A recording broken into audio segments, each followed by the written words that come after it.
ओम शांति। आज 14 अप्रैल 2026 है और संगठन के अंदर सफल होने के लिए बाबा ने आज नम्रचित रहने के लिए कहा है। संगठन बहुत बड़ी शक्ति है जो अकेले हमारे बस में नहीं, वो संगठन के बल से हम कर सकते हैं। कोई भी असंभव चीज संभव हो सकती है अगर संगठन की शक्ति हो, लेकिन उस संगठन का हिस्सा मैं बनूं, उसके लिए आइए सुनते हैं आज के बाबा के अव्यक्त इशारे। संगठन में सफलता प्राप्त करने के लिए सदा नम्रचित के तख्त पर विराजमान रहो। इसी तख्त पर बैठ जिम्मेवारी का ताज धारण कर भविष्य की पदवी बनाओ। तख्त से उतरना नहीं, इसी पर बैठकर काम करो तो सफलता मिलती रहेगी। इसके लिए पहले आपका पाठ पक्का करो। इससे आपके संस्कार सबके साथ सहज ही मिल जाएंगे। विश्व महाराजन बनने के लिए, भविष्य में ऊंची पदवी पाने के लिए, जैसे भविष्य की ऊंची पदवी की निशानी ताज और तख्त है, ऐसे ही आज भी बाबा ने हमें ताज और तख्त के बारे में बताया है। उस ताज और तख्त पर बैठने की प्रैक्टिस अभी से हमें करनी है और अभी इस ताज और तख्त जो बाबा ने आज बताया है उस पर बैठे रहेंगे तो वही प्रैक्टिस आगे वो ताज और तख्त दिलाएगी।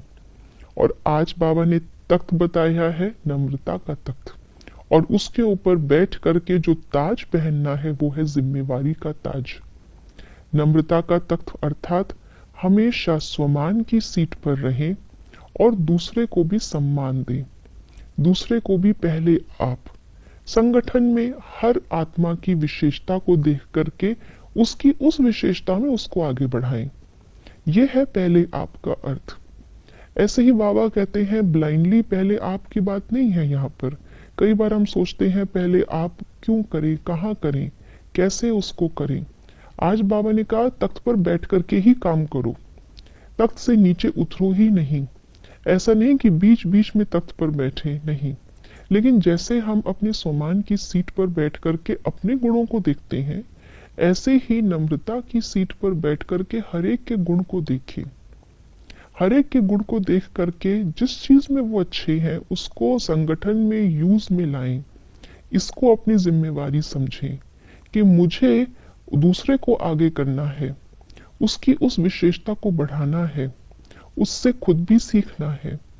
इसको कहते हैं बाबा जिम्मेवारी लेकर के दूसरों को आगे बढ़ाना। तो जब हमारे अंदर ये आत्म स्मृति का तिलक होगा जो कि ताज और तख्त के लिए चाहिए, तो जब आत्म स्मृति का तिलक हम लगाएंगे तो खुद की विशेषताएं और दूसरे की विशेषताओं को देख पाएंगे।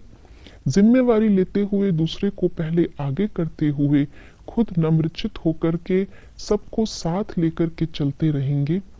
अगर मेरा सबसे अच्छा है संगठन में लेकिन आपस में किसी का संगठन में किसी से ठीक नहीं है, तो भी मेरी जिम्मेवारी है कि जो विशेषता दूसरे की मैंने देखी है वो दूसरों को भी उससे अवगत कराऊं, ताकि आपस में वो संगठन के अंदर कहीं भी कोई कमजोरी ना आए।